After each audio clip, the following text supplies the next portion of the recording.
اعوذ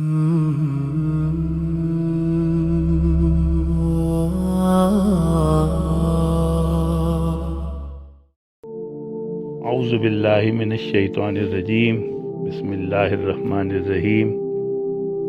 سورہ شورى آیت نمبر 23 کا مفہوم ہے کہ اللہ نے رسول اللہ صلی اللہ علیہ وسلم سے فرمایا کہ ان لوگوں سے کہہ دیجئے کہ میں دین پہنچانے کی خدمت پر تم لوگوں سے کوئی معاوضہ نہیں چاہتا، صرف قربا کی محبت چاہتا ہوں۔ لوگوں کا قرآن کی آیات کا من پسند مطلب نکالنا کوئی نئی بات نہیں ہے، لیکن جانتے بوجھتے معنی بدل دینا بہت بڑا گناہ ہے۔ اولاد کے لیے قرآن میں نبنہی کا لفظ استعمال ہوا ہے، جیسے سورہ لقمان میں استعمال ہوا ہے، اور یعقوب علیہ السلام کی اولاد کے لیے بنی اسرائیل کا لفظ استعمال ہوا ہے۔ حضرت آدم علیہ السلام کی اولاد کے لیے بنی آدم کا لفظ استعمال ہوا ہے۔ آل کا لفظ بطور قوم استعمال ہوا ہے۔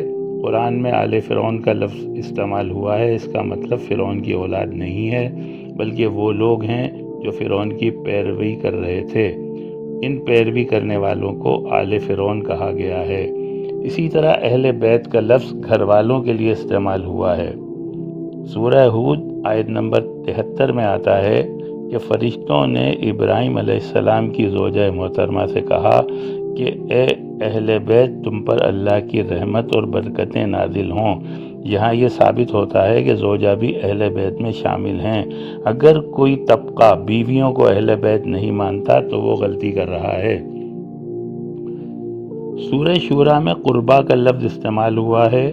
قربا میں اولاد بھی آتی ہے، گھر والے بھی آتے ہیں، اور رشتہ دار اور قریب کے لوگ سب آتے ہیں۔ قربا کا مطلب ہی قریب کے لوگ ہیں۔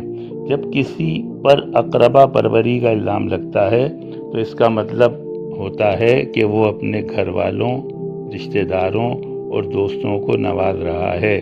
یہاں بھی قربا کی محبت کا مطلب وسیع ہے۔ اس میں اولاد، گھر والے، رشتہ دار اور دوست سب آتے ہیں۔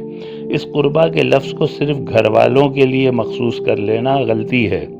اسی طرح رسول اللہ صلی اللہ علیہ وسلم سے متعلق تمام لوگوں کا احترام اور محبت مسلمانوں پر لازم ہے۔